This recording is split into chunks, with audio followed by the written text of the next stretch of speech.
She clutched that worn leather notebook against her chest like it held her deepest secrets, which, honestly, everyone assumed it did.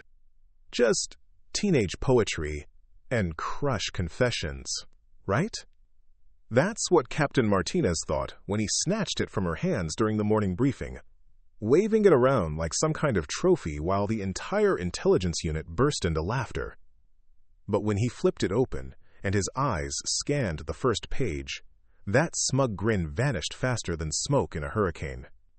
His hands started trembling because what he was staring at wasn't diary entries about boys or weekend plans. It was a sequence of numbers and letters that only 12 people in the entire Department of Defense were authorized to see, and she definitely wasn't supposed to be one of them. Before we jump back in, tell us where you're tuning in from, and if this story touches you, make sure you're subscribed, because tomorrow I've saved something extra special for you. I never meant for anyone to see that notebook. It was supposed to stay tucked away in my desk drawer at the Riverside Intelligence Center, hidden beneath a stack of routine surveillance reports and coffee-stained requisition forms. My name is Sarah Chen, and to everyone around me, I was just another junior analyst who'd been shuffled into the basement level of Building C, the place where they stuck people who weren't quite good enough for the real action upstairs. 3 months I'd been working in that fluorescent-lit maze of cubicles, processing satellite imagery and cross-referencing database entries that nobody else wanted to touch. The kind of mind-numbing work that made your eyes burn and your brain turn to mush by lunchtime. I kept my head down, did my assignments, and tried not to draw attention to myself. Most days I felt invisible, which was exactly how I preferred it. The notebook had been a gift from my grandmother before she passed, genuine Italian leather with hand-stitched binding that smelled like old libraries and forgotten stories. I started carrying it everywhere, jotting down random thoughts, sketching little doodles during boring meetings, and, yes, occasionally writing about my frustrations with work. To anyone watching, it looked like the kind of personal journal that every 20-something woman keeps, filled with the usual complaints about coworkers and weekend plans. What they didn't know was that I'd been using it to work through problems that kept me up at night. Complex encryption patterns I'd noticed in routine data streams. Unusual communication frequencies that appeared in multiple unrelated reports. Geographic coordinates that seemed to form patterns when you mapped them out properly. I had this habit of thinking better when I wrote things down by hand, so I'd scribble these observations in the margins of my diary entries, mixing them in with grocery lists and random thoughts about movies I wanted to watch. Captain Martinez ran our morning briefings like a drill sergeant addressing new recruits, even though most of us had been doing this job longer than his last 3 promotions combined. He had this way of strutting around the conference room, chest puffed out, making sure everyone knew he was the authority figure in the room. Fresh out of some advanced training program, constantly name-dropping classified operations he'd supposedly been briefed on, treating us basement analysts like we were barely qualified to sharpen pencils. That particular Tuesday morning, I'd made the mistake of keeping my notebook open on the table while he was going through the weekly intelligence summaries. I was half listening to his presentation about enhanced surveillance protocols when I noticed him pause mid-sentence, his attention suddenly focused on something other than his own voice. His eyes had locked onto my notebook, and before I could react, he'd reached across the table and snatched it right out from under my pen. The leather binding made a soft thud as it hit his palm, and suddenly every conversation in the room died. 12 pairs of eyes turned toward us, some curious, others already smirking in anticipation of whatever embarrassment was about to unfold. Well, what do we have here? Martinez said, holding my notebook up like he'd discovered some kind of contraband. Looks like someone's been doing a little creative writing during work hours. My stomach dropped to somewhere around my shoes. I reached out instinctively, trying to get it back, but he pulled it away with this theatrical flourish that made the other analyst chuckle. Captain, that's personal property. I'd appreciate if you'd return it. Personal property brought into a classified workspace? He raised an eyebrow, still holding it just out of my reach. I think that makes it fair game for inspection, don't you think, team? A few of the senior analysts nodded, enjoying the show. Rebecca Walsh, who'd been trying to get promoted to Martinez's inner circle for months, actually clapped her hands together. Oh, this should be good. I bet it's full of poetry about mysterious strangers and dramatic rain scenes. Or maybe complaints about how boring her job is, added Derek Santos from the back row, earning another round of snickers. Dear Diary, Today I stared at satellite photos for 8 hours, and nobody appreciated my genius. Martinez flipped the notebook open to a random page, and I felt my heart hammering against my ribs.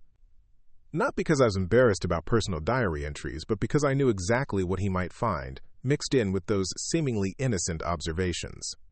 Mathematical sequences that shouldn't exist in civilian databases. Frequency patterns that corresponded to deep cover operations. Grid coordinates that, when properly decoded, revealed locations that officially didn't exist on any map. "Let's see what our little analyst has been thinking about," Martinez announced, scanning the page with obvious glee. His voice took on this mock dramatic tone as he prepared to read aloud. "Entry from last Thursday. The coffee machine on sub-level 2 is broken again, and I'm starting to think the maintenance requests go directly into some kind of administrative black hole." The room erupted in laughter. Even I had to admit it sounded pretty mundane when read out loud like that. But Martinez wasn't finished. He flipped to another page, clearly enjoying his moment in the spotlight. "Oh, here's a good one. Movie night with Jessica got canceled because she had to work late on some budget reconciliation project. Sometimes I wonder if anyone in this building has a life outside these concrete walls." More chuckling from the audience. "Riveting stuff, Chen. Really captures the existential drama of government employment." I forced myself to stay calm, even though my palms were sweating. Those particular entries were safe enough, just regular personal observations scattered throughout the notebook. But I knew there were other pages where I'd worked through problems that had been nagging at me, where I'd sketched out patterns and connections that probably shouldn't have been obvious to someone at my clearance level. Martinez continued flipping through, clearly searching for something more embarrassing to share with his captive audience. "Let's find the really juicy stuff. There's got to be some romantic angst in here somewhere." "Maybe she writes fan fiction about action heroes," suggested Walsh, earning another burst of laughter. "You know, the kind where the mysterious government agent sweeps the lonely analyst off her feet." "Or complaints about her supervisor," Santos added with a meaningful glance in Martinez's direction. "Dear Diary, my boss is so dreamy and intimidating." I closed my eyes for a second, trying to center myself. The teasing was humiliating, but it wasn't the real problem. The real problem was that Martinez was getting closer to the sections where I'd been working through those patterns I'd noticed in the intelligence feeds. Notes that looked innocent enough if you didn't understand the context, but would raise serious questions if someone with the right background knowledge saw them. "Actually, here's something interesting," Martinez said, his voice changing slightly. The mocking tone was still there, but underneath it I detected a note of genuine curiosity. "Looks like our girl has been doing some creative mathematics." My blood went cold. He'd found one of those pages. "Listen to this," he continued, squinting at my handwriting. "Random number sequences mixed in with what looks like grocery lists. 47. 2,156. Negative 122. 4,194. Bread. Milk. Eggs. 1847. 3 megahertz. Pick up dry cleaning. I mean, what kind of shopping list includes GPS coordinates and radio frequencies?" The laughter in the room started to die down as people realized Martinez had shifted from mockery to actual puzzlement. A few of the more experienced analysts leaned forward, suddenly paying closer attention. "Maybe she's planning some kind of elaborate treasure hunt," Walsh suggested, but her voice lacked its earlier confidence. Martinez flipped to another page, his brow furrowing as he tried to make sense of what he was seeing. "Here's more of the same. Personal observations about weekend plans mixed with what looks like encryption keys. Sunday brunch with mom. Remember to call about car insurance, Delta 77 Alpha Tango 9. Pick up prescription." The room had gone completely quiet now. Even Santos had stopped grinning. I could see the wheels turning in Martinez's head as he started to recognize that what he was looking at wasn't random nonsense or teenage diary material. "Chen," he said slowly, his voice taking on a much more serious tone. "Where exactly did you get these codes?" I met his gaze steadily, trying to project calm confidence even though my heart was racing. "I don't know what you're talking about, Captain. Those are just random notes I jot down while thinking about other things. Sometimes I doodle numbers when I'm bored." "Doodle numbers," he repeated, clearly not buying it. He flipped through several more pages, and I watched his expression change from confusion to something approaching alarm. These aren't random doodles, Chen. These are operational frequencies. This coordinate set corresponds to a location in the Cascade Mountains that's marked classified on every map I've ever seen. The other analysts were staring at me now with a mixture of curiosity and suspicion. Walsh had stopped smiling entirely, and Santos was sitting up straight in his chair like he'd suddenly realized he was witnessing something significant. "How would you even know that?" I asked, trying to deflect. "If it's classified above your clearance level, how would you recognize the coordinates?" Martinez's jaw tightened. "Because I've been briefed on operations that you shouldn't even know exist. The question is, how did a junior analyst with basic clearance end up with intelligence markers that require Sigma-level authorization?" I could feel the walls closing in. The truth was complicated, and there was no way to explain it without revealing capabilities that I wasn't supposed to have. For months I'd been noticing patterns in the data streams that nobody else seemed to catch. Connections between seemingly unrelated intelligence reports. Communication patterns that suggested coordinated operations across multiple theaters. I had this ability to see the bigger picture in ways that my official job description never called for. "I process a lot of data every day," I said carefully.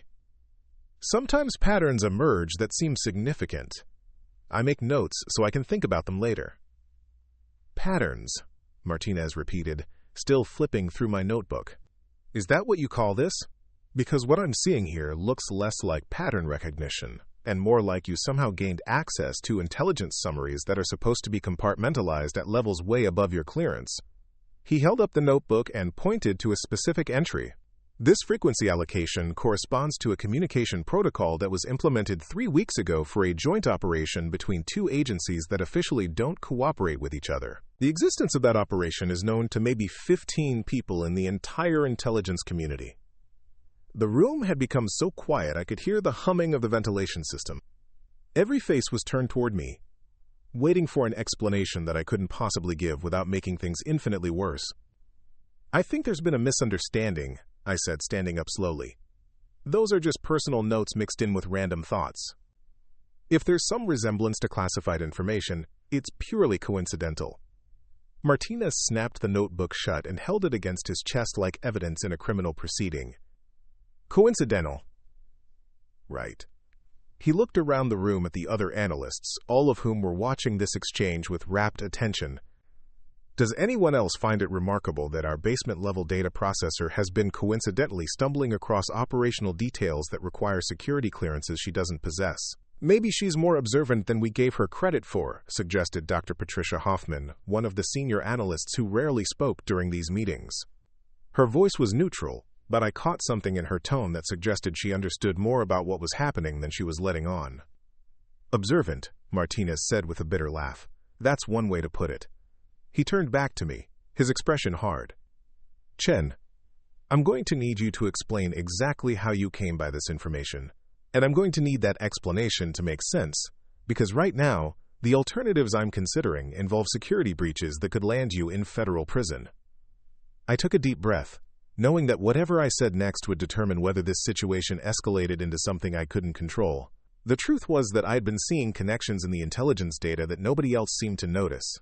Patterns that suggested operations and protocols that were supposed to be invisible to someone at my level. But explaining that would mean admitting that I'd been analyzing classified information in ways that went far beyond my official duties.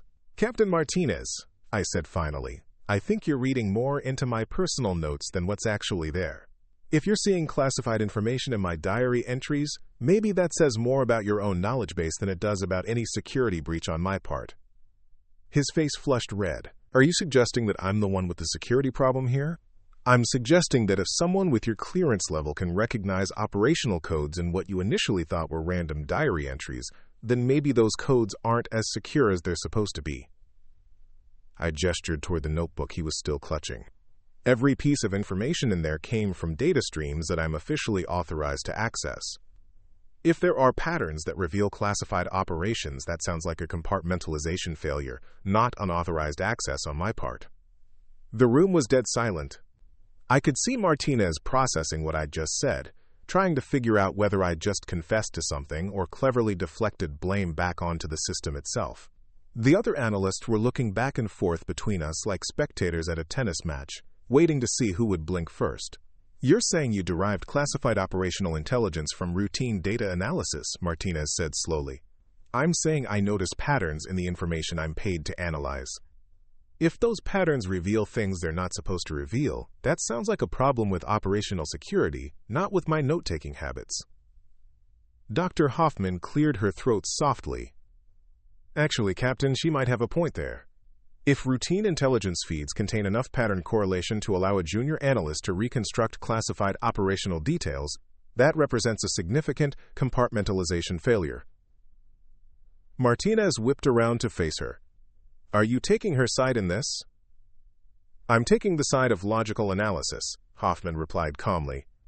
"Either Chen has somehow gained unauthorized access to classified intelligence, which would require investigating how such a breach occurred, or she's demonstrated an ability to synthesize information from authorized sources in ways that reveal operational details. Either scenario represents a serious security concern, but they're very different types of problems requiring very different responses." I felt a surge of gratitude toward Hoffman, even though I wasn't entirely sure whose side she was really on. At least she was introducing some rational analysis into what had started as a public humiliation session. Martinez looked back and forth between us, clearly trying to decide how to proceed. He was still holding my notebook, but I could see uncertainty creeping into his expression. The situation had evolved from a simple case of workplace embarrassment into something much more complex, and I could tell he was starting to realize he might be in over his head. "Fine," he said finally. "Chen, report to conference room B after this meeting.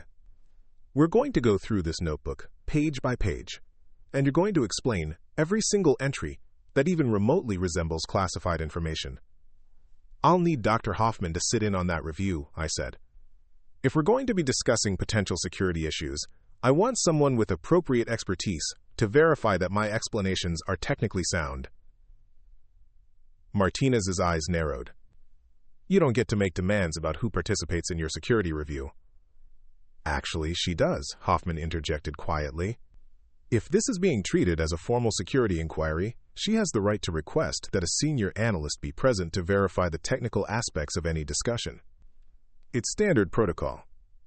I could see Martinez realizing that what had started as a simple attempt to embarrass me had turned into something that would require official documentation and potentially involve his superiors. The smug confidence he displayed earlier was evaporating as the implications of the situation became clearer. "Fine," he said again, but his voice was tight with frustration. "Conference room B, 1 hour. Both of you." He pointed the notebook at me like an accusation. "And Chen, you better have some very convincing explanations, because if I determine that you've compromised operational security, your career in intelligence analysis is over." As the meeting broke up and people filed out of the room, I caught Hoffman's eye. She gave me a barely perceptible nod, and I realized that whatever was about to happen in conference room B, I might not be facing it entirely alone. But as I watched Martinez stride out with my notebook tucked under his arm, I also realized that the comfortable anonymity I'd been maintaining for the past 3 months was about to come to an abrupt end. One way or another, by the end of the day, everyone in this building would know exactly what Sarah Chen was capable of. The hour that followed felt like the longest 60 minutes of my life. I sat in my cubicle, staring at a computer screen full of satellite imagery that might as well have been abstract art for all the attention I could pay to it. Every few minutes, someone would walk past and glance in my direction, and I could practically feel the curiosity radiating off them. Word was already spreading through the basement level about what had happened in the briefing room. When the time came, I made my way to conference room B with my stomach churning like I was walking to my own execution. The room was one of those sterile government spaces, with beige walls, fluorescent lighting, and furniture that looked like it had been purchased from the lowest bidder sometime in the 1990s. Martinez was already there, sitting at the head of the rectangular table with my notebook open in front of him and a stack of printed documents beside it. Dr. Hoffman arrived a few minutes after me, carrying a tablet and wearing the kind of neutral expression that suggested she was taking this meeting very seriously. She took a seat across from Martinez, nodded to both of us, and waited for him to begin. "All right, Chen," Martinez said without preamble. "Let's start with this entry from 2 weeks ago." He pointed to a page in my notebook. "You've written down a series of numbers that correspond exactly to communication frequencies used in Operation Silent Harbor. That operation is classified at Sigma level, which means you shouldn't even know it exists, let alone have access to its operational parameters." I looked at the page he was indicating, recognizing my own handwriting mixed in with what looked like a grocery list and some thoughts about a book I'd been reading. Those numbers came from routine signal analysis reports that cross my desk every day. I noticed they appeared in multiple unrelated documents, always in the same sequence, so I wrote them down to see if I could figure out why. Preparing and narrating this story took us a lot of time, so if you are enjoying it, subscribe to our channel. It means a lot to us. Now back to the story. "You wrote them down to figure out why," Martinez repeated skeptically. "And what conclusion did you reach?" "That they probably represented some kind of coordinated communication protocol being used across multiple operational theaters. The frequency spacing suggested military or intelligence applications, and the consistent repetition indicated ongoing use rather than testing or development." Dr. Hoffman leaned forward slightly. "What made you think the spacing indicated military applications specifically?" "The intervals between frequencies follow standard NATO communication protocols for encrypted transmissions. There are specific mathematical relationships between frequencies that allow for automatic switching if one channel becomes compromised. It's a pattern you learn to recognize if you spend enough time analyzing signal intelligence." Martinez's expression darkened. "That's exactly the kind of detailed knowledge that someone at your clearance level shouldn't possess."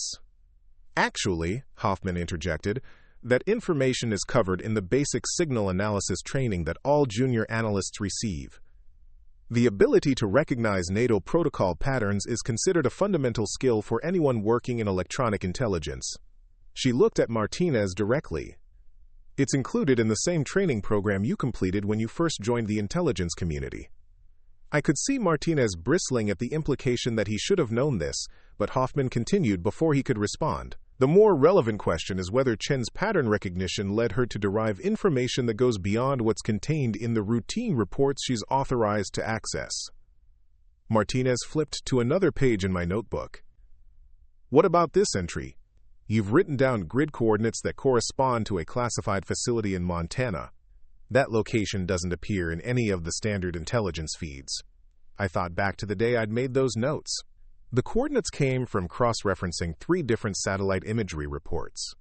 Each report showed a different section of the same geographical area, but when you lined them up according to their timestamp data, you could see that they were all focused on the same central point.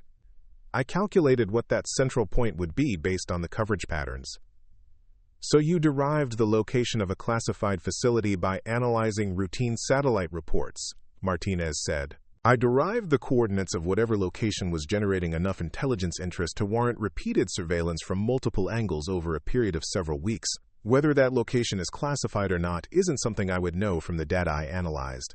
Hoffman made a note on her tablet. "That's actually quite sophisticated analytical work. The ability to synthesize information from multiple sources to identify focal points of intelligence interest is exactly the kind of skill we're looking for in our analysts." Martinez shot her a look that could have melted steel. "Whose side are you on here, Patricia?" "I'm on the side of accurate assessment," she replied calmly. "If Chen has demonstrated advanced analytical capabilities, using only information she's authorized to access, that's relevant to how we evaluate this situation." For the next 2 hours, we went through my notebook page by page. Martinez would identify entries that seemed to contain classified information, and I would explain how I derived that information from routine intelligence reports. In every case, I could trace my observations back to patterns in authorized data streams, even when those patterns revealed details about operations that were supposed to be invisible. What became increasingly clear as we worked through the notebook was that I had somehow developed an ability to see connections that nobody else was noticing. Individual intelligence reports that seemed routine and innocuous became much more significant when you looked at them as part of larger patterns. Communication frequencies that appeared random in isolation revealed coordination protocols when you tracked them across multiple theaters. Satellite imagery that looked like standard surveillance became obviously focused when you analyze the coverage patterns mathematically. "This is problematic," Martinez said finally, leaning back in his chair with obvious frustration. "Even if everything you're saying is true, even if you derived all of this from authorized sources, the fact remains that you've essentially reconstructed classified operational intelligence through pattern analysis. Which raises the question of whether our compartmentalization protocols are actually working," Hoffman observed. "If routine intelligence feeds contain enough correlation to allow reconstruction of classified operations, we have a serious security design flaw." Martinez turned to face her directly. "Are you suggesting that the problem here isn't Chen's unauthorized analysis, but rather inadequate information security on our part?" "I'm suggesting that we need to determine whether Chen represents a security breach or a security asset," Hoffman said. "If she can derive this level of operational intelligence from routine data analysis, that capability could be extremely valuable if properly managed." The room fell silent for a moment as both of them considered the implications of what she'd just said. I had been thinking the same thing throughout our discussion, but hadn't dared to voice it. The patterns I'd been noticing weren't accidental, and my ability to synthesize information from multiple sources wasn't something that could be easily replicated. "You're talking about upgrading her clearance," Martinez said slowly. "I'm talking about recognizing that she's already demonstrated analytical capabilities that exceed her current position requirements," Hoffman replied. "The question is whether we want to harness those capabilities or waste them." Martinez looked back at me with an expression I couldn't quite read. "Chen, do you understand what Dr. Hoffman is suggesting?" I met his gaze steadily. "She's suggesting that instead of punishing me for noticing patterns that I wasn't supposed to notice, you might want to find out what other patterns I might be able to identify if I had access to better data." "That's a very precise way of putting it," Hoffman said with what might have been approval. Martinez closed my notebook and drummed his fingers on the table. "This is above my authorization level. If we're talking about upgrading clearances and reassigning personnel based on demonstrated capabilities, I need to involve Director Walsh." "Director Walsh is already aware of this meeting," Hoffman said quietly. "I briefed her before coming down here." Both Martinez and I stared at her. "You what?" Martinez demanded. "Patricia Walsh isn't just Rebecca's supervisor," Hoffman explained. "She's also the Deputy Director for Analytical Operations. When a junior analyst demonstrates the ability to reconstruct classified intelligence from routine data sources, that becomes a matter of institutional interest very quickly." As if summoned by her words, the conference room door opened and Director Walsh walked in.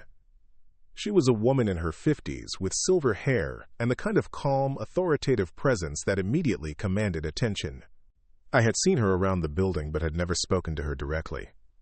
"Dr. Hoffman, Captain Martinez, Ms. Chen," she said, taking the seat at the head of the table. "I understand we have an interesting situation to discuss." Martinez straightened up like a cadet being inspected by a general. "Ma'am, I was conducting a routine review of materials brought into the classified workspace when I discovered that Analyst Chen's personal notebook contained information that appears to correlate with operational intelligence above her clearance level." "And what was Dr. Hoffman's assessment of this correlation?" Walsh asked. "That Chen demonstrated sophisticated analytical capabilities by deriving operational intelligence from authorized data sources through pattern recognition and synthesis," Hoffman replied. Walsh turned to me. "Ms. Chen, in your own words, what happened here?" I took a deep breath. "I've been noticing patterns in the intelligence data that suggest coordinated operations and communication protocols. I made notes about these patterns in my personal notebook, mixed in with regular diary entries. Captain Martinez discovered these notes and recognized them as corresponding to classified operations." "And how long have you been noticing these patterns?" "Since I started working here 3 months ago. At first, I thought they might be routine protocols that everyone was aware of. But when I realized that other analysts weren't seeing the same connections, I started keeping more detailed notes." Walsh nodded slowly. "Dr. Hoffman, what's your professional assessment of Chen's analytical work?" "Based on our review of her notebook, she's demonstrated an exceptional ability to identify operational patterns from disparate data sources. Her methodology is sound, her conclusions are accurate, and her insights reveal intelligence coordination that our normal analytical processes have missed. Captain Martinez, what's your assessment?" Martinez looked uncomfortable. Ma'am, regardless of how she obtained the information, the fact remains that a junior analyst with basic clearance has reconstructed details about operations that require Sigma-level authorization. That's true, Walsh agreed. The question is whether that represents a security problem or a security opportunity. She looked around the table. Dr. Hoffman, what would be your recommendation for how to proceed? I recommend that Chen be given enhanced clearance and reassigned to the Advanced Analytics Division, where her pattern recognition capabilities can be properly utilized and supervised. Captain Martinez, your recommendation? Martinez hesitated. Ma'am, I'm concerned about the precedent this sets. If we reward unauthorized analysis, even if it's derived from authorized sources, we risk encouraging other analysts to exceed their operational parameters. A valid concern, Walsh acknowledged. Ms. Chen, if you were offered enhanced clearance and reassignment to advanced analytics, would you be interested in that opportunity? I felt my heart racing. Yes, ma'am. I would be very interested. Even though it would mean leaving the comfortable anonymity of your current position and taking on responsibilities that would put your work under much more scrutiny, I understand that enhanced capabilities come with enhanced responsibilities. I'm prepared for that. Walsh was quiet for a moment, considering. Then she reached across the table and picked up my notebook. Ms. Chen, this notebook represents some of the most sophisticated intelligence analysis I've seen from someone at your experience level. The patterns you've identified reveal operational coordination that our senior analysts have missed. She flipped through several pages. However, it also represents a significant security concern. If routine intelligence feeds contain enough correlation to allow reconstruction of classified operations, we need to understand the full scope of that vulnerability. She closed the notebook and looked directly at me. I'm going to offer you a choice. You can return to your current position with enhanced oversight to ensure that your analytical work stays within appropriate parameters. Or you can accept a transfer to the Advanced Analytics Division, where you'll have access to the classified intelligence that corresponds to the patterns you've been identifying. What would my role be in the Advanced Analytics Division? I asked. Pattern analysis and intelligence synthesis for operations that require the highest levels of analytical sophistication. You would be working directly with operational commanders to provide real-time intelligence support for ongoing missions. I looked around the table at Martinez, who was still wearing an expression of skeptical concern, and at Hoffman, who was watching me with obvious interest. Then, I looked back at Director Walsh. I accept the transfer to Advanced Analytics. Walsh smiled slightly. I thought you might. Dr. Hoffman will be your supervisor, and your first assignment will be to conduct a comprehensive review of our intelligence compartmentalization protocols to identify other areas where routine data feeds might be revealing more than intended.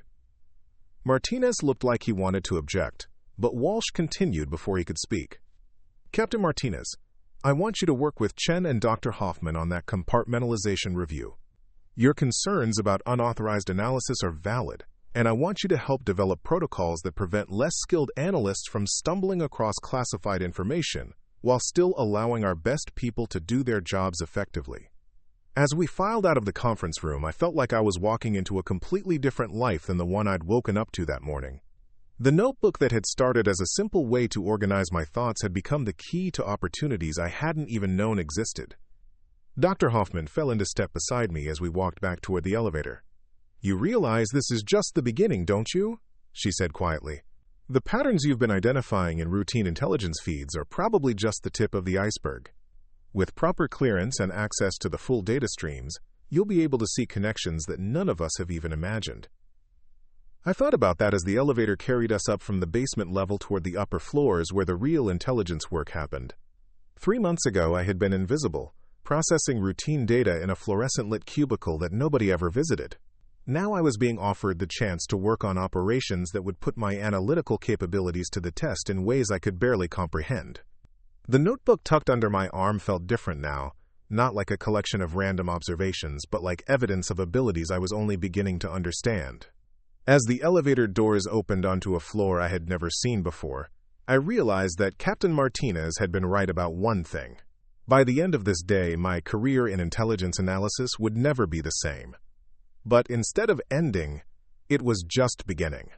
The Advanced Analytics Division occupied the entire 7th floor of the Riverside Intelligence Center, A level 1 had only heard whispered about in basement conversations. When the elevator doors opened, I stepped into a workspace that looked like it belonged in a different century than the cramped cubicles I'd left behind.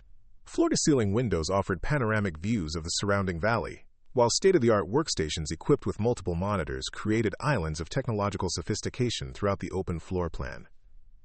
Dr. Hoffman led me through a maze of analysts working at stations that displayed real-time intelligence feeds from around the globe. Some were tracking satellite communications, others were analyzing patterns in financial transactions that spanned multiple continents, and still others were working with data visualizations that looked more like abstract art than traditional intelligence reports. "Your workspace is over here," Hoffman said, guiding me toward a corner station that featured 6 monitors arranged in a semicircle around an ergonomic chair. "The system is already configured with your new clearance credentials. You'll have access to intelligence streams from 17 different agencies, plus analytical tools that most of our junior staff don't see until they've been here for several years." I sat down and logged in using the temporary credentials she provided. The screens came alive with data feeds that made my previous workload look like children's homework by comparison. Instead of processing static reports about individual incidents, I was looking at dynamic intelligence streams that updated in real time, showing patterns of activity across multiple theaters of operation simultaneously. "This is incredible," I said, scrolling through communication intercepts that revealed coordination between groups operating on different continents. "I can see connections forming as they happen." "That's exactly why Director Walsh wanted you up here," Hoffman replied. "Most analysts need months of training before they can make sense of this level of data complexity. You seem to be processing it intuitively." She pulled up a chair beside me and pointed to one of the monitors. "This is your first assignment. We've been tracking what appears to be a coordinated cyber attack campaign targeting infrastructure systems in 3 different countries. The attacks seem random when you look at them individually, but our operational commanders suspect there's an underlying pattern that would reveal the attacker's ultimate objective." I studied the data streams, watching as incident reports flowed across the screen in real time. Within minutes, I could see what the commanders were talking about. The attacks weren't random at all. They were systematically targeting specific types of infrastructure in a sequence that suggested a much larger operation. "They're not trying to cause immediate damage," I said, tracing the pattern with my finger on the screen. "They're mapping response protocols. Each attack is designed to trigger specific defensive reactions, and they're cataloging how long it takes for each system to respond and what backup measures get activated." Hoffman leaned forward, studying my analysis. "Go on. Look at the timing intervals between attacks in each country. They're allowing exactly enough time for full system recovery before hitting the next target.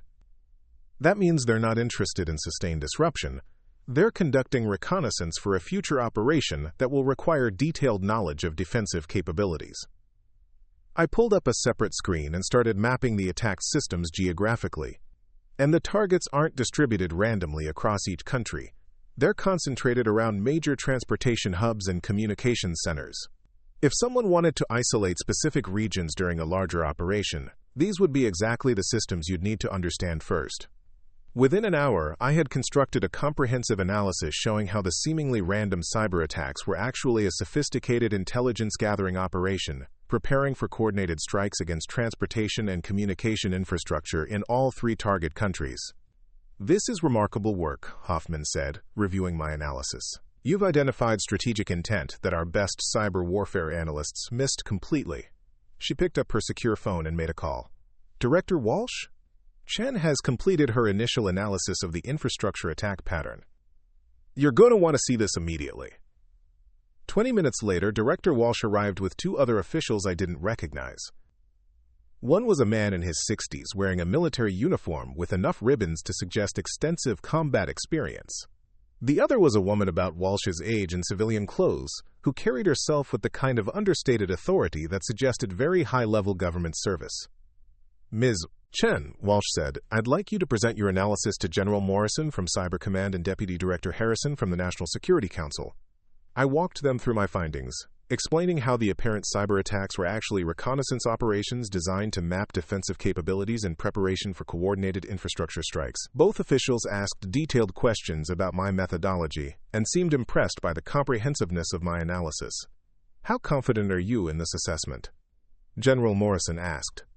Based on the pattern analysis, I'm highly confident that these attacks represent coordinated intelligence gathering rather than random hostile activity. The timing, targeting, and geographical distribution are too precise to be coincidental. And what would you recommend as a response strategy? I hesitated, realizing that I was being asked to provide operational recommendations to officials whose decisions could affect national security policy.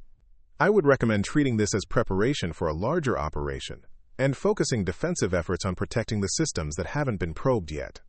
If my analysis is correct, the attackers have already mapped the defenses for their primary targets, so they'll be focusing on backup systems and alternative routes that could serve as failsafes. Deputy Director Harrison made notes on a tablet throughout my presentation. How long did this analysis take you? About 90 minutes from when I first saw the data. She exchanged glances with General Morrison. Our cyber warfare teams have been working on this problem for 3 weeks without reaching these conclusions. After the officials left, Dr. Hoffman sat down beside me with an expression I couldn't quite read. Chen, what you just did was extraordinary. You provided strategic intelligence analysis at a level that typically requires years of experience and specialized training. It just seemed obvious once I looked at the patterns, I said. The data was all there, it just needed to be organized properly. That's exactly what makes you so valuable, she replied. What seems obvious to you is invisible to most analysts, even experienced ones. You have an intuitive understanding of how complex systems interact that can't be taught through normal training programs. Over the following weeks, I found myself working on increasingly sophisticated assignments. I analyzed communication patterns that revealed infiltration networks spanning multiple countries. I identified coordination protocols being used by terrorist organizations to synchronize activities across different operational theaters. I tracked financial transactions that exposed funding networks for groups that officially didn't exist. Each assignment confirmed what Dr. Hoffman had told me during that first day. I could see patterns in complex intelligence data that other analysts missed completely. What had started as idle curiosity about routine intelligence reports had evolved into a capability that was apparently rare enough to be considered strategically valuable. The other analysts in the Advanced Analytics Division treated me with a mixture of respect and curiosity. Word had spread about how I'd been promoted from the basement level after demonstrating capabilities that exceeded my apparent experience. Some seemed impressed by my analytical work, while others appeared skeptical about whether my rapid advancement was justified. Captain Martinez visited the 7th floor about 2 weeks after my transfer. I was working on an analysis of communication intercepts that suggested coordination between groups operating in Eastern Europe and Central Asia when he appeared at my workstation. Chen, he said, his voice carrying none of the antagonism that had characterized our previous interactions. I wanted to apologize for how I handled the situation with your notebook. I looked up from my monitors. No apology necessary, Captain. You were doing your job. I was being arrogant and dismissive, he said. I made assumptions about your capabilities based on your position rather than actually evaluating your work. That's not acceptable behavior from an officer. I could see that he was genuinely uncomfortable, which was quite a change from the confident swagger he'd displayed during our previous encounters. I appreciate you saying that. Dr. Hoffman asked me to work with you on the compartmentalization review project, he continued. She thinks my concerns about unauthorized analysis might be useful in developing better security protocols. Over the next several days, Martinez and I worked together to analyze how routine intelligence feeds could be revealing classified information through pattern correlation. It was interesting to see him approach the problem from a security perspective while I focused on the analytical opportunities. The challenge, I explained during one of our sessions, is that individual pieces of information that seem harmless can become significant when combined with other, seemingly harmless information. Traditional compartmentalization assumes that analysts will only see the specific data they need for their immediate assignments. But you're seeing connections across multiple data streams that were never intended to be analyzed together, Martinez observed. Exactly. The assumption that information can be safely compartmentalized breaks down when someone has the ability to synthesize patterns from disparate sources. We developed a set of recommendations for improving information security without limiting the analytical capabilities of skilled personnel. The key insight was that compartmentalization needed to be dynamic rather than static, adjusting based on demonstrated analytical capabilities and operational requirements. Director Walsh reviewed our recommendations during a meeting that included Dr. Hoffman and several other senior officials. "This is excellent work," she said after we'd presented our findings. "You've identified a fundamental flaw in how we approach information security in the modern intelligence environment." She turned to Martinez. "Captain, I'm reassigning you to the Advanced Analytics Division as a security liaison. Your job will be to ensure that our analytical capabilities are properly managed without compromising operational security." Then she looked at me. "Chen, I'm promoting you to Senior Intelligence Analyst. Your new responsibilities will include training other analysts in advanced pattern recognition techniques and serving as a consultant on operations that require sophisticated intelligence synthesis." The promotion came with access to even more classified intelligence streams and responsibility for briefing operational commanders on intelligence assessments that could affect mission planning. It was exactly the kind of career advancement that I had never imagined possible when I was processing routine satellite imagery in a basement cubicle. 3 months after the incident with my notebook, I found myself sitting in a secure conference room, briefing a joint task force on intelligence patterns that suggested coordinated terrorist activity across 4 continents. The analysis that had started with curiosity about routine data streams had evolved into operational intelligence that was being used to plan counter-terrorism operations. The communication patterns indicate that this network has been developing operational capabilities for at least 18 months, I explained to the assembled military and intelligence officials. They've been conducting reconnaissance and resource positioning in preparation for coordinated attacks that could occur simultaneously in multiple locations. General Morrison, who had become a regular recipient of my intelligence assessments, asked about timeline projections. "Based on the acceleration of preparatory activities, I estimate they'll be ready to execute their operation within the next 4 to 6 weeks. The briefing led to the deployment of additional intelligence assets and the implementation of enhanced security measures at potential target locations. 2 weeks later, coordinated raids in 3 countries disrupted the terrorist network before they could execute their planned attacks. It was the kind of operational success that demonstrated the value of sophisticated intelligence analysis, and it represented a level of professional achievement that would have been impossible from my previous position in the basement. The patterns I had been noticing in routine intelligence feeds had evolved into capabilities that were affecting national security operations." Dr. Hoffman stopped by my workstation that evening as I was completing my analysis reports. "Chen, do you ever think about what would have happened if Captain Martinez hadn't discovered your notebook?" "I consider the question. I probably would have continued working in the basement, processing routine data and making notes about patterns that nobody else would ever see. And we would have continued missing intelligence connections that could affect operational success," she replied. "Sometimes the most significant discoveries happen by accident." I looked around the Advanced Analytics Division, watching analysts working on intelligence problems that could affect global security. I don't think it was entirely accidental. The patterns were there in the data, waiting for someone to notice them. If it hadn't been me, it would have been someone else eventually. "Maybe," Hoffman said, "but pattern recognition capabilities like yours are rare enough that we can't count on them emerging naturally. That's why Director Walsh is having you develop training programs to help other analysts improve their synthesis skills." The training program became my next major project, designed to teach advanced pattern recognition techniques to analysts throughout the intelligence community.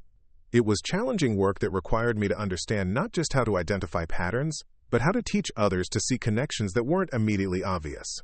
The irony wasn't lost on me that the notebook Captain Martinez had grabbed as evidence of unauthorized activity had become the foundation for a career in intelligence analysis that exceeded anything I had imagined possible. What had started as personal observations about routine data had evolved into operational intelligence capabilities that were being used to protect national security. As I packed up my materials at the end of that day, I realized that the quiet analyst who had once processed satellite imagery in anonymous obscurity no longer existed. In her place was someone whose pattern recognition capabilities were considered strategically valuable, and whose intelligence assessments were briefed to officials at the highest levels of government. The transformation had happened so gradually that I hadn't fully appreciated its significance until that moment. The notebook that had nearly ended my career had instead launched it in directions I had never anticipated. Sometimes the most profound changes begin with the smallest observations, written in the margins of what appears to be an ordinary diary. 6 months later, I was standing in the Situation Room of the White House, presenting intelligence analysis to the National Security Council that would influence decisions affecting international relations across 3 continents. The leather notebook that had started this journey was locked in a secure vault at Riverside, but the capabilities it had revealed were now being applied to problems that could shape global security policy. The briefing concerned a complex network of financial transactions that appeared to be funding humanitarian aid operations in developing countries, but my analysis had revealed something far more sinister. The aid organizations were legitimate, but they were being used as cover for moving resources and personnel that would support destabilization operations designed to trigger regional conflicts. The pattern becomes clear when you track the timing of aid deliveries against subsequent political upheavals, I explained to the assembled officials, using a large display screen to show correlations that spanned 18 months of activity. The humanitarian operations are real, and they're providing genuine assistance to populations that need it, but they're also establishing infrastructure and relationships that are being exploited for intelligence and operational support. The Secretary of State leaned forward in her chair. Are you suggesting that legitimate humanitarian organizations are being infiltrated by hostile intelligence services? I'm suggesting that hostile intelligence services are funding genuine humanitarian operations, specifically because those operations provide perfect cover for activities that would be impossible to conduct through traditional channels, I replied. The aid workers themselves are almost certainly unaware that their organizations are being used this way. General Morrison, who had become one of my most frequent collaborators since my promotion, added context about the military implications. Chen's analysis explains intelligence gaps we've been struggling with for months. We've been seeing coordinated hostile activity in regions where we couldn't identify any obvious support networks. The President's National Security Advisor studied the data visualizations I had prepared. What kind of timeline are we looking at if this analysis is correct? Based on the acceleration of activities over the past 3 months, I estimate that the destabilization operations are entering their final preparation phase. We could see coordinated political upheavals in up to 6 countries within the next 8 to 12 weeks. The room fell silent as officials absorbed the implications of what I was describing. The idea that humanitarian aid operations were being exploited to trigger regional conflicts represented a level of strategic deception that would be difficult to counter without compromising legitimate relief efforts. What would you recommend as a response strategy? The National Security Advisor asked. We need to focus on the coordination mechanisms rather than the individual operations, I said. The strength of this approach is that it uses legitimate humanitarian infrastructure, but that's also its weakness. The coordination required to synchronize activities across multiple countries and organizations creates communication patterns that can be disrupted without affecting the legitimate aid operations. I pulled up a different screen showing communication intercepts that revealed the hidden coordination network. If we can identify and neutralize the coordination nodes, the destabilization operations will lose their synchronization capabilities without impacting the humanitarian activities that provide their cover. Deputy Director Harrison made notes throughout my presentation. How confident are you in this assessment? The statistical correlation between aid operations and subsequent political instability is too strong to be coincidental. Combined with the communication patterns that suggest centralized coordination, I'm highly confident that we're looking at a sophisticated influence operation using humanitarian cover. The briefing resulted in a coordinated intelligence operation involving multiple agencies and allied countries. Within 2 weeks, targeted surveillance had identified the coordination nodes I had predicted. And within a month, coordinated law enforcement actions had disrupted the network without interfering with any legitimate humanitarian operations. The success of the operation represented exactly the kind of strategic intelligence work that Director Walsh had envisioned when she promoted me to the Advanced Analytics Division. My ability to identify patterns in complex data had evolved into a capability for uncovering threats that would have been invisible to traditional analytical approaches. Dr. Hoffman was waiting in my office when I returned to Riverside after the White House briefing. How did it go? They're implementing the recommendations, I said, settling into my chair with a sense of satisfaction that came from seeing months of analytical work translate into operational action. The coordination network should be neutralized within the next few weeks. That's the 3rd major operation this year based on your intelligence assessments, she observed. You've become one of our most valuable strategic analysts. I thought about the journey that had brought me to this point. It's hard to believe that all of this started because Captain Martinez grabbed my notebook during a routine briefing. Actually, I think it started long before that, Hoffman replied. The capabilities were already there. They just needed the right circumstances to become visible. She pulled up a chair beside my desk. I have something to discuss with you. Director Walsh and I have been talking about creating a new position that would formalize your role as a pattern recognition specialist. Instead of being assigned to specific operations, you would have a mandate to analyze intelligence streams looking for patterns that might indicate emerging threats. The proposal was intriguing. What would that look like operationally? You would have access to intelligence feeds from every agency in the community, plus analytical tools that are currently restricted to the highest levels of classification. Your job would be to identify patterns that suggest coordinated threats, regardless of which agencies or departments might be involved in the response. It was exactly the kind of work I had been gravitating toward since my promotion. Instead of analyzing specific operations or incidents, I would be looking for the kinds of strategic patterns that could affect national security policy. There's one condition, Hoffman continued. You would need to develop a team of analysts who could be trained in advanced pattern recognition techniques. The capabilities you've demonstrated are too valuable to depend on a single person. The challenge of training others to see patterns that seemed obvious to me had been something I'd been working on since developing the analytical training program. Some analysts showed natural aptitude for synthesis work, while others struggled to move beyond linear analysis of individual data streams. I think I could identify candidates who have the right kind of analytical flexibility, I said, but it would take time to develop their capabilities to the level where they could work independently. How much time? At least a year for basic pattern recognition skills. Probably 2 years before they could handle the kind of complex synthesis work that strategic threats require. Hoffman nodded. That's what we expected. Director Walsh wants to start with a pilot program using analysts who have already demonstrated advanced capabilities. You would have 6 months to develop training protocols and identify the best candidates for specialized development. The offer represented a level of professional responsibility that went far beyond anything I had imagined when I was processing routine intelligence reports in the basement. Creating a specialized analytical unit focused on strategic pattern recognition would establish capabilities that could affect how the intelligence community approached emerging threats. I accept, I said without hesitation. The next 6 months involved developing training protocols that could teach advanced pattern recognition to analysts who had the right combination of technical skills and intuitive flexibility. It was challenging work that required understanding not just how to identify patterns, but how to communicate analytical techniques that often felt more like art than science. Captain Martinez became one of my most valuable collaborators in developing the training program. His security background helped ensure that analytical techniques were properly managed within appropriate compartmentalization protocols, while his experience working with various types of analysts provided insights into how different personality types approached complex data synthesis. The key insight, I explained during one of our planning sessions, is that most analysts are trained to look for specific types of information within their area of expertise. Teaching them to see connections across different domains requires changing how they think about analytical problems.